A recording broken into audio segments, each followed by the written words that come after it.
Just chase. Dr. Joe Griffin. Yeah. Just chase. Yeah. Come on in, y'all. Dr. Joe Griffin, a speaker, consultant, and author's intention is teaching. Their talk is to broaden their vision, the things they weren't taught when they brought up as children. I introduce you to Dr. Joe Griffin. It's Dr. Joe Griffin. I introduce you to Dr. Joe Griffin, a speaker, consultant, and author's intention is teaching. Their talk is to broaden their vision, the things they weren't taught when they brought up as children. Reach for the top, regardless of situations, predicaments, or your conditions. He's making history. Come on in, come on in. Retention from teachers, 50 to 80%, that ain't all that you hear me. He is the mentor. He paved the way with his tip methodology, really. Dream be persistent. Fierce. See change, go out and go get it. This what you learning with Dr. Joe Griffin. With Dr. Joe Griffin, yeah. He says recognize trauma, push past the pain. If you got a problem, go look at his frame. Work your perspective and look at it change. Find a goal, set it in critical thing. Manage time, self-awareness. These are the few of the things he's trying to get you to do every day. Do every day. Led 5 schools to increase test scores with his teacher principal collaboration. Things he give to you will have you take you drive to the next level. But first, you need to get some fuel at gas station. Supporting education leaders, creating a culture for kids that'll last for ages. Lack of access to quality professional development, that's outrageous. Got his doctorate in education, leadership, research, make changes. Need to put the kids first and raise them. Need to teach them they worth, stop playing. Later on they gon' run this nation. Dr. Joe with his dissertation taught to those who would fix, make changes. I introduce you to Dr. Joe Griffin, a speaker, consultant, and author's intentions. The teaching and talk is to broaden their vision, the things they weren't taught when they brought up the children. Come on in, y'all. Come on in. Regardless of situations, predicaments, or your conditions. He's making history, all of the districts, increasing retention from teachers, 50 to 80%, they ain't all that you hear me. He is the mentor. He paved the way with his dip methodology, really. Dream be persistent, face fears, see change, go out and go get it. This what you learning with Dr. Joe Griffin. With Dr. Joe Griffin.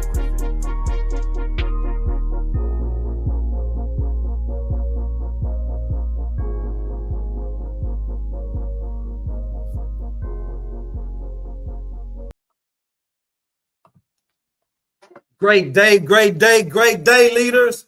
Welcome. Week 24 of the Speaking Life into You Leadership live stream. I am your host, Dr. Joe Griffin, where we talk leadership dynamics, personal and professional growth, educational trends, and we provide solutions to help you with school improvement to create a culture of collaboration. Let's go! Woo! It's a great day. It's a great day, you all, despite what we're going through, despite everything that's happening around the nation right now, you all. First off, I want to definitely start the roll call. Type in, chime in where you're streaming in from. It's crucial, you all. I appreciate you all for coming each and every week. Those that are live, as well as those that come back and catch the recording. It's important, you all. I thank you all for being here. I wouldn't keep doing it if I didn't know that people were getting value from it. People were getting information that they need from it, able to supercharge the instruction in their schools, as what the key topic is for tonight as well. Of course, before we get to all of that, we want to go through our routines. Definitely want to ask you to sign in if you have not already. Get your name into the comments. Let me shout you out. Let me see where you're calling in from. The LA wildfires, you all. Let's take a moment, first off, of silence for the LA wildfires, the people who have suffered from them. I am within a 20-mile radius of it all. And to go outside and smell burning air, to feel warm or hot winds when you know that there's a tragedy very, very close to you. It's powerful, and it really has touched me quite differently. In addition to the wildfires, we also want to take a moment of silence, because we're having these continued acts of violence. We're having these acts of rage. The country is in an uproar in many different ways, you all. We've got fire on this side. We got ice and snow on the other side. So let's take a moment of silence so that we can just let it all soak in, as well as so we can be present in the moment here tonight.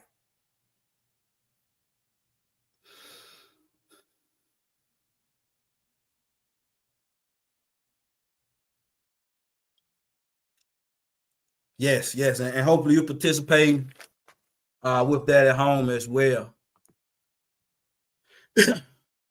Death, dishonor, defeat, doubt, whatever it is, whatever's happening, whatever is around you, we're going to get those spirits up off you today. We're going to speak life into it all today. We're going to speak life into it all today. And one of the ways in which we're going to do that, I want to talk to you first before we get started into our supercharge and instruction. As always, I like to compare what we do as educators to what we all do in real life. And if you will, like, comment, subscribe, share, get those algorithms going. That's crucial, you all, because we got information that schools need. We got information that schools need, leaders need, teachers need. We're going to have some resources at the end. I'm going to give you a professional development activity that you can take with you, as well as some notes. So, gearing up for next levels. And of course, you're doing that in your schools, and we all should be doing that in life right now, gearing up for next levels. And the first thing that you need to know when we are gearing up for next levels, you've got to be ready. You've got to already be ready when it's your time to reach that next level. They can't come knocking on the door, or it can't be time for taking the state test, and now it's time to get ready. You got to already be ready. You got to be ready. That's when you're gearing up for next level. You've already prepared because you thought about it. You began with the end in mind. And not just to be cliche, but you began thinking about what it is, your outcome, what your outcome needs to be for it to be within your preferred vision of the future, whether it be for your school, your home, your life, etc., etc. You've got to be ready. There's no time to be planning to get ready. You've got to already have pre-planned, already put in the work, already thought about situations that could happen, things that could hinder you, as well as those ways that you need to get connected in order to benefit you. So understand that you got to be ready. Secondly, now that you're ready, you're prepared, you're planned up, you got to do the work. You got to do the work. You got to implement. You got to aim, AIM. You got to aim for what you need. Aspire, implement, manifest. Aim. I'm going to say that again, you all, because it came to me today when I was preparing. You got to aspire. Think about what it is that you want. Then you got to implement. You got to act on that vision. You got to make it a part of what you're trying to do. And then the M, you got to manifest it. You got to believe in it when no one else believes in it. You got to see it when no one else sees it. You got to feel it when nobody else feels it. You got to want it when nobody else can feel your desires. You got to love what you're doing. These are ways that you're going to connect, empower, and collaborate and gear up for next levels. And that's in life or whether you're an educator. So today, of course, as always, I'm going to flip it around on y'all. I want to ask you, how are you gearing up for next levels? What are you doing to gear up for next levels? We got some activity in the comments today, you all. Definitely. Appreciate you, Miss McKeever Jeter. Thank you so much.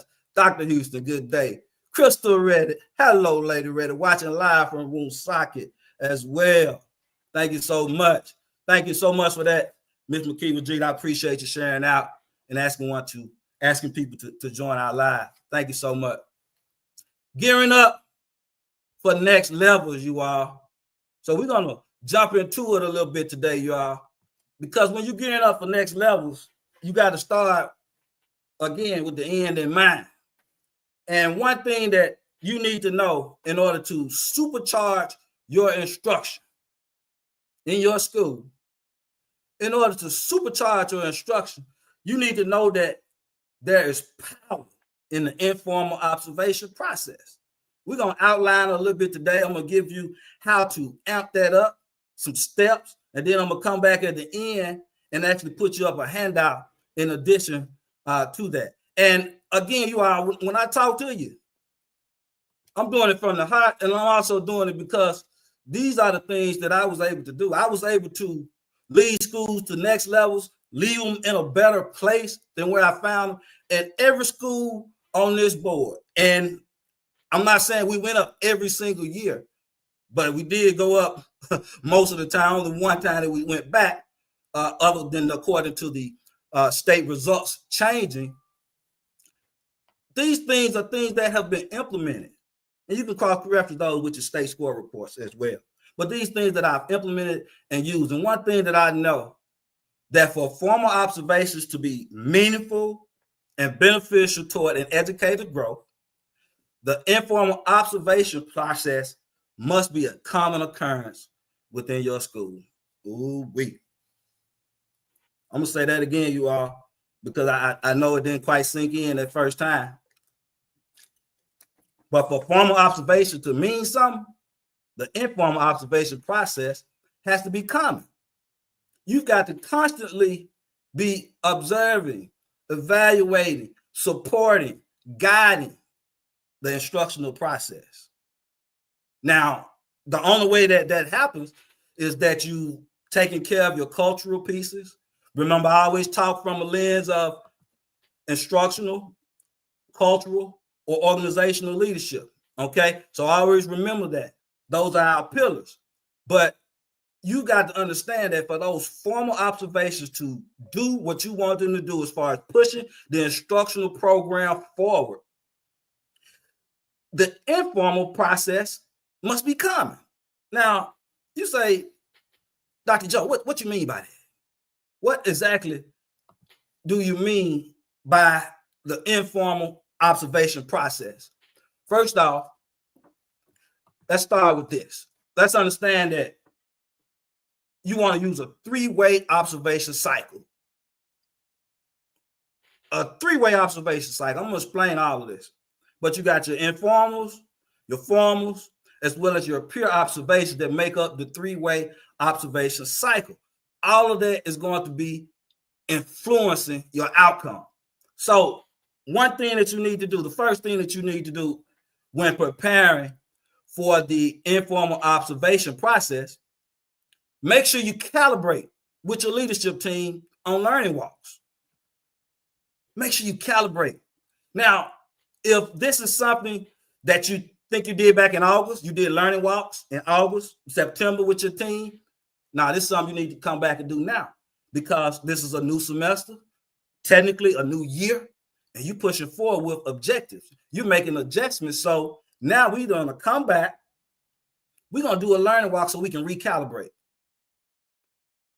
Through that, we understand what we're looking for as a team because your informal observations, they've got to carry the same way from administrator to administrator on the team. So it's really crucial. It's really important that you all have calibrated so you know what the highest tier of instruction looks like, what your fours look like, what your threes look like, your twos and your ones, depending on whatever type of scale that you're on.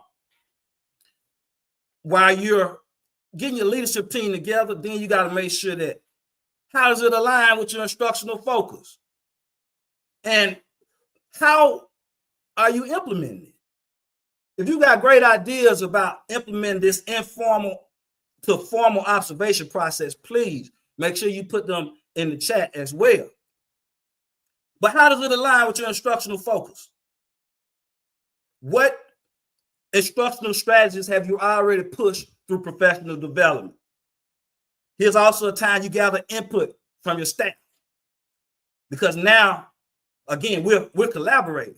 We're working together. We've been through a first semester. Now it's time to make adjustments based off the data and based off of the input that we receive. This is crucial.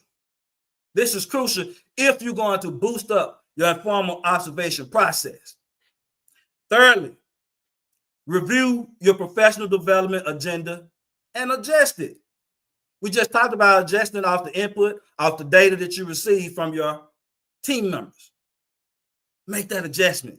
This is also a good way to let them know that you're listening to those information, those suggestions that they provide you. That's crucial, you all. That's crucial. So make sure to get those informal observations in first. I'm going to say that again because 2-minute leads are going to come back now because you're pressed for time. April 15th is right around the corner. And because you push back the time, you're going to try to get in a rush. But I need you to step back, slow down. Get your administrative team, your leadership team together. Tell them, look, we're going to do formals. We're going to do informal observations over the next 3 weeks. You got 3 weeks left in January. That leaves you February and March to ensure that you get all of your formals in. But you got to make sure you do those informals first. That's going to build up that ownership in that teacher because now you're providing feedback. You're not just coming in and giving them a formal evaluation and you haven't coached them up. I'm going to say that again. You don't come in and give your teachers a formal evaluation and you haven't coached them up currently. Not last semester, but you hadn't come back and been intentional about coaching them up.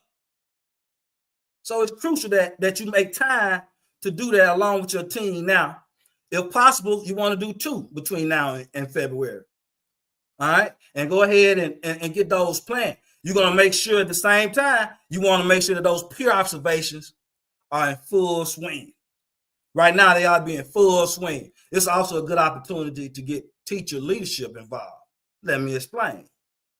If you have not already started peer observations, you might want to pull one of your star teachers, one of your better teachers, because none of them are stars. We all are team members. But one of your better teachers and tell them, look, I want you to informally start the peer observation process throughout the staff. And then get them to working towards building their own selves up. Now, if you didn't already have a formal process in place, it becomes much easier to merge those processes. Again, this is crucial. Your informal observations lead up to your formal observations, and your peer observation cycles push all of that. Simultaneously, you're doing test prep. Because when you reviewed your professional development agenda, guess what? You talked about making adjustments for the upcoming testing season. Remember, formal season, formal evaluation season, as well as testing season, they go hand in hand. If you're a true administrator, you love the time of the year right now because now you're going to prove your worth as an instructional leader. If you don't know or understand your value as an instructional leader, guess what? You're going to build it up. You're going to build it up like a muscle. I'm speaking life into you today because this is not the training that you get in your master's degree. It's not the training that you get in your specialist degree or in your doctor's degree. This training that you got to get on the job, OJT, on the job training, as they say. As with all fields, you get most of your experience after you've already done the prerequisites. Same is in the case with education. You got to make sure that you're putting that focus in, all right? So again, that informal observation process leads to formal observation. What are you all doing? I want to take some time right here. What are you all doing? How are you conducting the informal and formal observation process in your schools? I'm going to give a little time here. What are you doing? How are you informing the formal and informal observation processes in your school? Let's give you a second right there. A couple of other things. You all please like, comment, subscribe, share. definitely want to be able to get the word out, because when you're gearing up for next levels, remember that you've got to be ready, you've got to do the work, and thirdly, you got to ensure that what you're doing benefits other people. You got to make sure that what you're doing is benefiting other people. So again, I ask you to like, comment, subscribe, share, because we got people out here that needs this information, you all. We got people who needs this information. Now, additionally, you all, let me get this off here. And additionally, you want to ensure that you give feedback immediately as possible. And by that, I mean same day if possible. A lot of times after you leave, if you want to send a quick message, or if you're able to do a one-on-one or in-person feedback session, that's great as well. But you definitely want to give feedback immediately as possible. Again, that helps give you a prelude to the formal observation process. Now, after you've gotten your informals back in, you started up your pre-observations, now it's time to start preparing for your formals. You want to start by allowing them to select 3 times, 3 dates. Allow your teachers to select 3 dates. That way it's going to be the times that they choose. Now, you might put stipulations on the period or something like that if you just have to have a hand in it, but allow them to select it. That lightens the load, that lightens the pressure, and it's not so threatening. Start with your pre-conference. Your pre-conference. In your pre-conference, you're going to discuss the objectives that they're going to teach. You're going to discuss their prior observations, informal observations. That way you can kind of give them an idea of some of the areas that you want to see improve. You can't go in and evaluate a teacher if you haven't already seen what they're able to do on the front end. I'm going to say that again because I want it to sink. You can't evaluate a teacher unless you've already seen what they could do on the front end. It's not fair. It's not fair. It's not equitable for you to go and evaluate a teacher, especially with the formal, and you have not coached them. You've not seen what they could do. You have not designated one of the other leaders to provide coaching and support for areas of weakness, probably because you hadn't seen them to know the areas of weakness as well. So that's crucial, you all. Make sure you start with that pre-conference. That way you can go back over those things that are the utmost importance to you. Now you're going to go through with the actual observation, post-conference. Then you're going to have a post-conference. Again, within 48 hours, quick turnaround on these. You want to be able to give quick feedback on your formals. Here, you're able to go through the rubric. Don't leave anything for chance. Go through the entire rubric, discuss why you gave a 3 here, why you gave a 4 here. If I give you the highest letter or highest grade in a particular area, I need to be able to tell you why. If the element of student choice boosts an area to a higher number on the rubric, I need to be able to give you the evidence of that. And vice versa. If I give you a 1 or 2 or 3 even, I need to be able to give you the evidence for that scoring. Remember, we've already calibrated these processes in the informal observation process with your leadership team. We talked about that a little bit earlier. So everyone is looking for the same things. We just calibrated over the last few weeks. And then we're supercharging our instruction by going to our 3-way observation cycle with your formals, informals, and your pre-observations going on simultaneously. And we also infused test prep initiatives, because when we reviewed the professional development agenda, guess what? The leadership team took the input from the staff as well as their own input, and they added in test prep priorities, whether that's through initiatives, where you're doing departmental or school-wide test prep initiatives, or whether you're going teacher by teacher. Either way, it's got to be done because now you're preparing for formal season, formal evaluations, as well as testing season. And you got to love it. If you're in this for the right reasons, you in it because you want to get better, you want to see students improve, you want to see instruction go to new heights in your school communities, you got to empower them.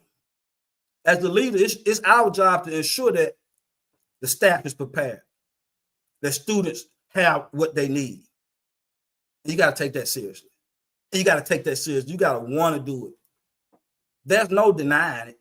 All right? There's no denying it. Now, some of the benefits, you're going to decrease disciplinary issues because many of you may be in schools or maybe an instructional leader who feel like, oh, I don't have time. I'm always putting out fires. I'm always having to do someone else's job. I'm going to pause because that's a reflection of the systems that you put in place. That's a reflection of the consistency of those systems. That's a reflection on how well you've actually given the skills, how well you've actually given the information and passed it along in a transferable way. Increased performance, big benefit. That's the biggest benefit because you're touching everybody by boosting the instructional process through coaching, through support. Because with those informal and formal evaluations, again, I clearly outlined the coaching process also. How you got to the point of even developing and shaping and structuring the instructional program. Because the leadership team, again, they calibrated. We looked at what's important, what we need. We looked at our initiatives, those things that we have in place. That's how we did it. That's how we got to this particular point. So again, you all. Now, I promise you at the top, what are some things that you're doing? What are some things that you're doing? I want to know. How are you supercharging the instruction in your schools? What are you doing to ensure that right now you're doing what you need to do to supercharge the instruction? You can't wait. Now, I'm going to give you an extra point, you all, because I'm going to get ready to keep it moving here. But say you're able to implement systems now and you move on through May. Guess what? You already set up for August. Even if you lose a few people, because now your team is with you. They see what you're doing. When you bring those other people on board, just refueling, refiring, regenerating, and keeping it going, keeping it all together, keeping it tight, as they say. Let's look at a couple of comments. Observations are essential, Brother Robert Curtin, because they give teachers real-time insights into students' learning, behaviors, needs. They help identify strengths, address challenges, and adapt teaching. Yes. Thank you, Brother Curtin. That's why we're here. Miss McKeever Cheetah. If you start your informants during the second semester and rush to do the formals, it's not a fair evaluation. That's right. It's not fair. Again, you want to coach up. And it's not teachers' fault that you hadn't had an opportunity. But guess what? You got time to make sure you do it beforehand still. Don't lose any sleep over it. Just make adjustments. Come back strong. Come back harder. Give it another shot. Try it another way. That's what it's all about. No one has the perfect model, but you implement systems that work. You implement systems that you have seen. You implement systems that get data and drive instruction. That's what it comes down to, you all. So I promise you, I was going to give you a PD activity to kind of help ensure that you are aligned, that you have your goals aligned, as well as impacting the right group of people. It's called a heart, head, and hands activity. And when dealing with the heart, head, and the hands, as you can imagine, you're talking about the love aspect. You're talking about the mental component. And you're talking about who it actually touches. Who will love it? Who's going to be delighted by it? Why would someone care? This is crucial. Is it going to make sense to everyone when you're looking at the head? Does it offer anything useful or pleasurable? Does it support the educational objectives? Is it distinctive? Then you're looking at your hands. Is it deliverable? Does it rely on uncertainties? Is it in compliance? That's a good one, you all. It helps you make sure that you're aligning everything, helps you ensure that everything you do has purpose. Remember, we talk about intentionality. You know, I talked to you last week, and if you didn't get a chance to watch it, make sure you go back. But I talked to you. I said, hello, I'm Joe. But today I'm talking to you from the perspective of Jim. And Jim, J-I-M, represents journey. It represents intentionality and then mindset. So all of that is crucial, you all. All right. Now, I want to share with you a little handout as well in a review, how to supercharge your instruction. You know, I always talk to you from a lens of instructional, cultural, as well as organizational leadership, as well as from a connection, empowerment, and collaboration standpoint. Here's how you're going to supercharge your instruction.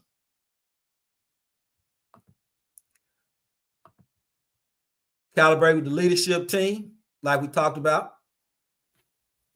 And when you're doing that, you're asking, what are we looking for? How does it align to the objectives? Remember to think about the heart, head, and the hand. All right. Second, you're going to review your professional development agenda. And you're going to adjust it off the input and off the data. Now's the time to make the change that you need to make. You've still got time to make a very big impact on instruction and on student achievement. If you don't believe me, get me in there. Give me about 15 days in there between now and May. We're going up. I guarantee it. All right. Connect.